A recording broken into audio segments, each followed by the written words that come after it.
Hey guys, and welcome to Dainty Bite. Tahini and kofta go very well together.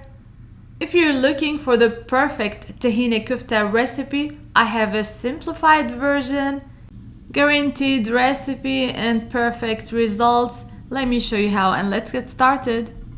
Today I'm using a Mitsaluna, but you can absolutely use the food processor to chop the vegetables.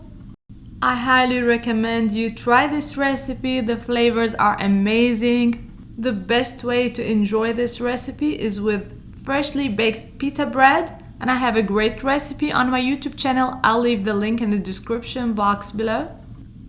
I chop one bunch of parsley, half a large onion, and 2 cloves of garlic. I gently add spices. I want the meat flavor to shine so I don't overspice the meat. A touch of cayenne, red pepper flakes, salt, pepper, and some allspice. I'll leave all the amounts and all the ingredients in the description as usual.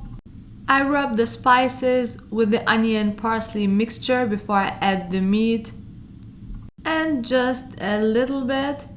And then I'm gonna add the 2 pounds of ground chuck. And you want to use a high fat content meat in this recipe. You don't want it to be dry, you want it to be juicy and moist. So 20% fat, 80% lean is what you need in this recipe. And you can do all lamb or you can mix lamb and beef. It's a personal preference. I'm gonna incorporate the parsley onion mixture with the meat as best as I can. I'm gonna add salt and a touch of pine nuts for a bit of crunch. This is gonna add some creamy, nutty flavor.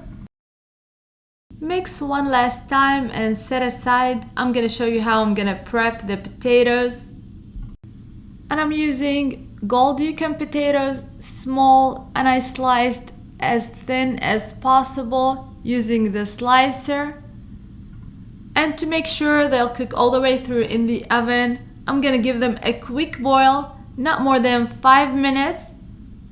So boil for 5 minutes and drain all the liquids.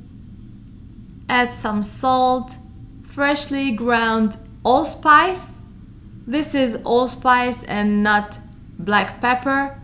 I grind them finely and I add a little bit to the potatoes. It's gonna add a little nice flavor. 1 tablespoon of olive oil, and I mix and I set aside.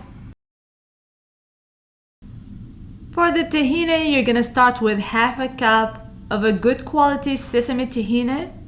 Add a pinch of salt, the juice of 2 lemons, and you're gonna mix using a whisk.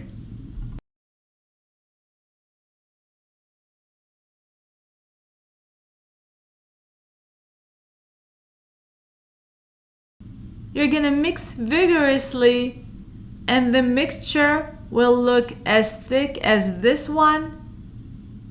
At this point, you're gonna start adding the water. You're gonna add a good amount of water. 1 cup to start with. I added 2 cups in total. And tahini will thicken when it comes out of the oven. It will continue to thicken.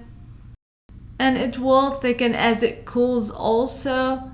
And the next day if you have leftovers. So I suggest this amount of water.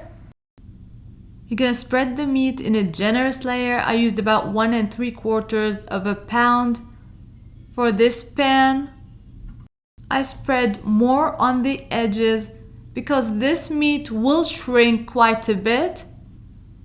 So add a little bit more on the sides. You'll be glad you did.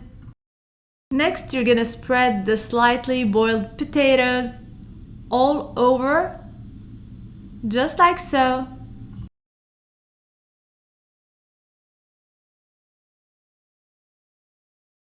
And a layer of thinly sliced tomatoes will add a great flavor as well.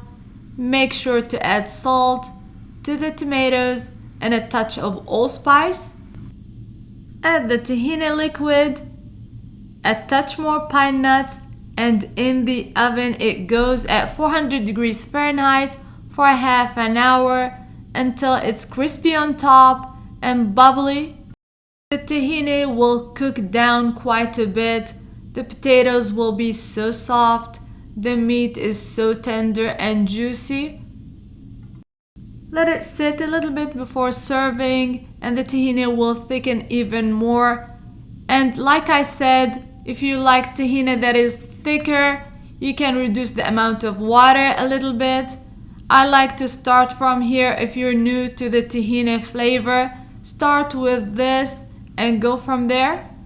This is best enjoyed as is or with an amazing freshly baked pita bread and maybe some pickles on the side. Dip the bread in the tahini and enjoy. I hope you give this recipe a try. Let me know what you think in the comments box below, and until next time, bon appétit!